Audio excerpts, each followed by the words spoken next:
मैंने पार्टी में काम किया, मैंने संगठन एनजीओ में भी काम किया, मैंने कुछ संगठन में भी काम किया, पर दिव्यांग के शोषण के अलावा कुछ भी नहीं कोई करता है। मेरे भगवान माता रानी के आशीर्वाद से मेरे पास कुछ भी नहीं था। आज के डेट में देख लीजिए, माता रानी भी है और घर भी है। मैं यहाँ से कुछ मन में आया, मैं बहुत गरीब परिवार से था और परिवार से हूँ। मेहनत किया, संघर्ष किया, तब जाके ये सभी चीजें मुझे मिला है।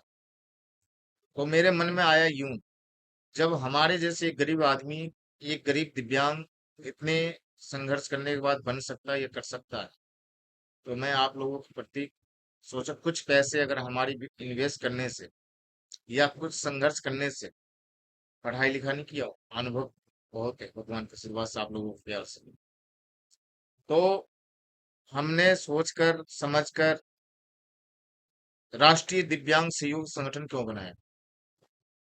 राष्ट्रीय का मतलब है पूरे भारत के दिव्यांगों के से काम करना। दिव्यांग हम है और दिव्यांग आप सब परेशान हो और हम भी परेशान थे। संघर्ष और मेहनत की है, अपनी लगन को जागरूक किया, उस तरीका आप भी करना चाहते हो। हमारे दिव्यांग भाई किसी चीजों में कमी नहीं है। साइंटिस्ट भी बन सकता है, इंजीनियर भी बन सकता है।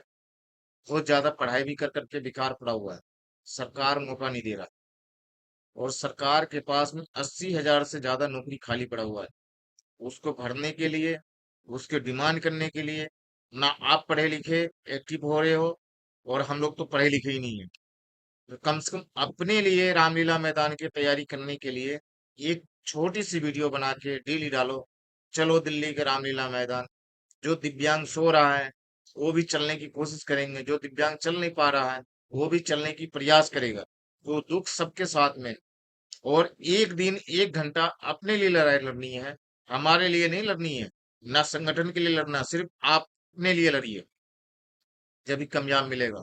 और माता रानी बैठा हुआ है, सभी जानते हैं, यही करवाते हैं और यही करेंगे सभी पूरा, सरकार को भी और आपका भी कष्ट हरेंगे। तो मैं आपसे निवेदन करना चाहता हूँ बार बार, एक बार तैयारी जरूर करें दिल्ली के रामलीला मैदान के लिए। और हमारे जो संगठन का मेन मकसद है, कम पढ़े लिखे की दुकान मिले, शिक्षित दिव्यांगों को नौकरी मिले, और जो भाई एजुकेशन करके नौकरी की तलाश में बैठे रह गए, उनको सरकार कम ब्याज पे उसको, भाई को लोन पास करे, जाके कल कारखाना खोलकर अपने दिव्यांग भाई अपना स्वयं रोजगार करे। और अगर ऐसा सरकार नहीं करता है, ये रामलीला मैदान के बाद हम लोग बड़े पैमाने पे और रामलीला मैदान से पहले बहुत बड़े पैमाने पर रोजगार हमने निकाल रहे हैं। और आपको लोगों को सभी को, कुछ जने को घर बैठे, कुछ जने को पास आकर, सभी को रोजगार मिलेगा।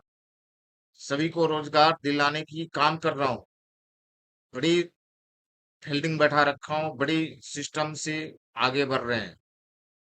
आज के डेट में हमारे कुछ संगठन, कुछ एनजीओ वाले खास करके दुश्मन बने हुए हैं, मेरे जान की प्यासा पड़ा हुआ है।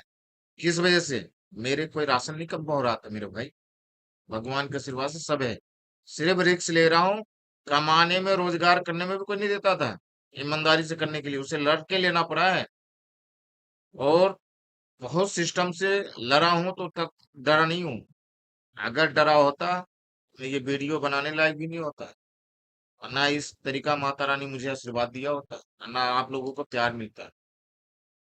तो आपसे निवेदन है, आइए एक दिन एक घंटे अपने लिए लड़िए, और सरकार को झुकाना है। दिव्यांग एक्ट 2016 को भी जमीनी स्तर से उतारना है। गरीबों की कभी फाइल नीचे नहीं उतरती है। जिस प्रकार मैं कह रहा हूँ, दिव्यांगों के पूरे भारत में दुकान मिले, दिव्यांगों की दुकान मिलेगा, वो संभव है। ऐसे हवाबाजी में नहीं बोलता हूँ। एक्ट 2014 के तहत फुटपाथ एक्ट है, उसके तहत पहले नंबर पे सुप्रीम कोर्ट के आदेश के अनुसार हम लोग पहले दिव्यांग पहले कैटेगरी में हैं। पहले हम लोगों को दुकान मिलेगा, उसके बाद किसी फुटपाथ रेडी पटरी वाले को मिलेगा। एक बार अपनी स्वाभिमान के लिए, अपनी एक बार रोजी रोजगार के लिए, एक बार अपने बच्चों के लिए, एक बार अपने बच्चे के भविष्य के लिए आइए, रामलीला मैदान की तैयारी कीजिए, मुझे साथ दीजिए। आपको आने की तकलीफ है, जाने की तकलीफ नहीं होगी, जाओगे हंस के। आओ रो के, जाओ हंस के। ये माता रानी की आशीर्वाद है।